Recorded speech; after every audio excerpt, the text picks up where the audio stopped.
Late last year, the ATO released its most recent set of statistics on the SMSF sector, and the data further emphasised how healthy the industry is.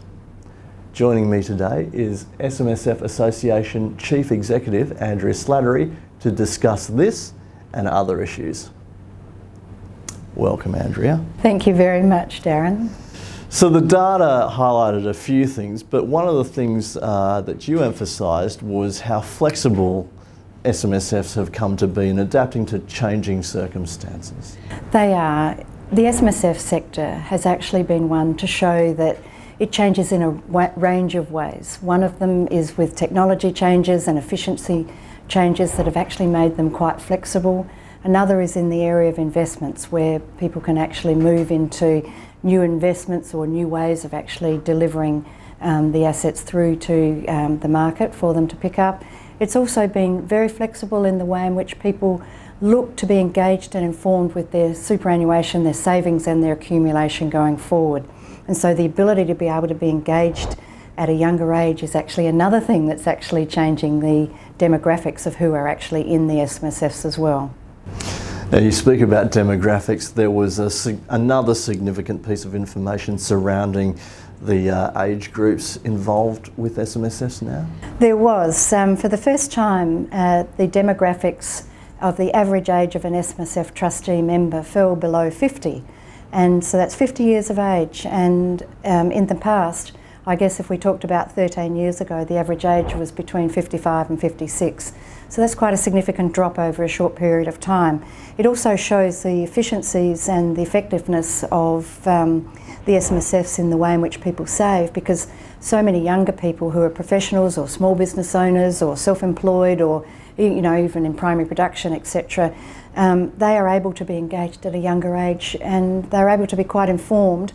And because of that, they're actually making decisions, because we mustn't ever forget that a decision to go into super, say when you're 20 or 25, is a decision to be involved in saving or in your retirement spend for approximately 70 to 80 years, so it's a long time.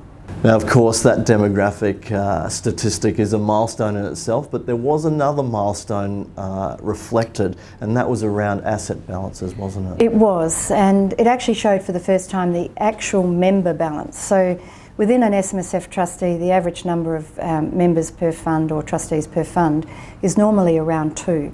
And so the average member balance for the first time was actually above the $600,000 mark, and that's quite progressive. It's been growing along the journey, and so it's the ability for the SMSF trustee to be able to grow their wealth has actually been shown within the SMSF community.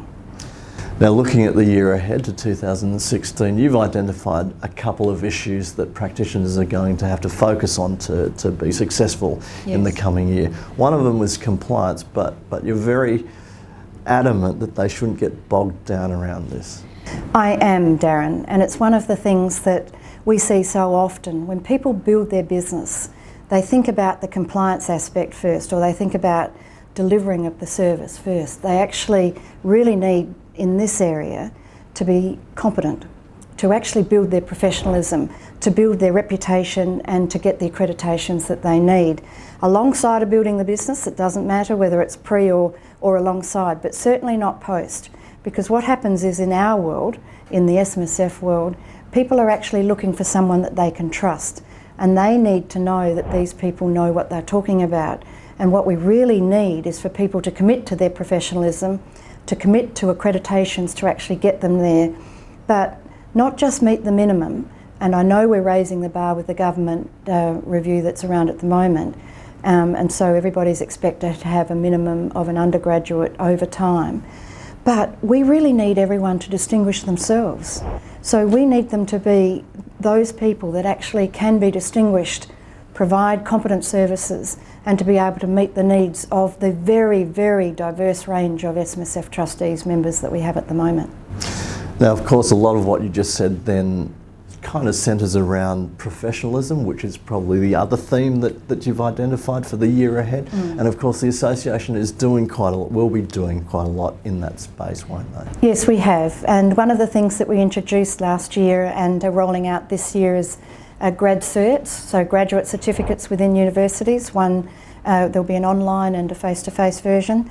We've also introduced a career pathway for our members so that they can actually be involved in the development from now high school into university and right through into a career as an SMSF professional.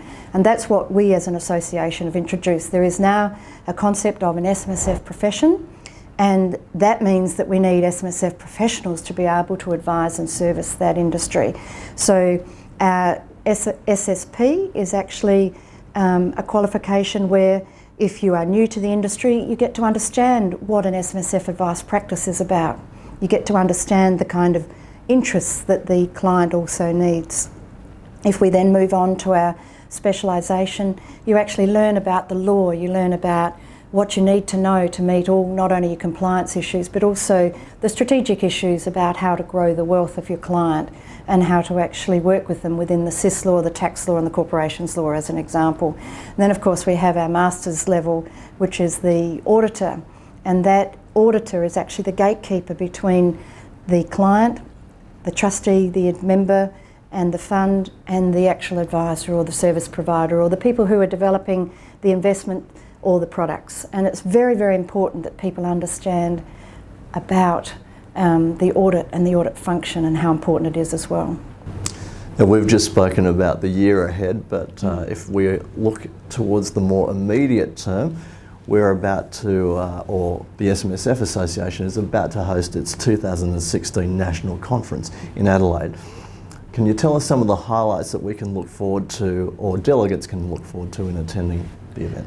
Well, as you know, our National Conference is recognised as one of the best technical programs in the calendar year for the financial services sector. So we've only gone to a program that we believe is actually better than in the past. And so we have a number of people, very, very good speakers, and we're starting off with a thought leadership breakfast where we're actually talking about advice. What do we need to do now for advice in 20 or 40 years' time? And that is actually being delivered by a panel that we think is excellent. So we've got Ian Harper, who's just delivered the Competition and Consumer Review. We have Sally Lone, who's actually the CEO for the Financial Services Council and representing the large institutions, banking and the for-profit super. And then we have Karen Stokes, who's actually the Managing Director of Twitter Australia, and she's going to talk about the new forms of communication and how we can actually advise. And then I'll be speaking as well about the super industry and the changes and the technology issues and the communication and advice issues we need to in the future. Other fantastic opportunities that we've got is, for the first time ever, an Australian Treasurer, Scott Morrison, is coming to speak to this community. So for the first time, this community, in its broadest sense, around self-managed super fund and the profession and small business, will actually be spoken to directly by the Treasurer, and I think that's a very important part. We also have wonderful speakers who are going to go into technical detail about all of the different aspects that are very, very important at the moment. We've got an international speaker who's going to talk about the international markets and the effect on the Australian community and how that can interact. And of course, the piece de resistance is we've got Todd Sampson talking about the brain on the last day lunch. It's actually the first time he's talked about it publicly outside of his television program to this audience, and how important the brain is and how you can actually train the brain. We talked about professionalism before. This is a wonderful opportunity not to be missed for people to understand how they can train their brain, or that of their team or staff, or their community and their client, that being the trustee and the member, how they can train people to be better informed and to be better engaged and to be better educated. It's a wonderful piece that we think is actually going to really put the icing on the cake. Well, it certainly sounds like there's a lot to look forward to at the conference. So that is the SMSF Association 2016 National Conference. It's going to be held between the 17th and the 19th of February at the Adelaide Convention Centre. If you want to find out more or register for the event, please visit smsfassociation.com. And on that note, I'd just like to thank you, Andrea, for your time today. Thank you very much, Darren. It's always a pleasure, and we look forward to seeing you in Adelaide, which is a wonderful city with lots of food and wine.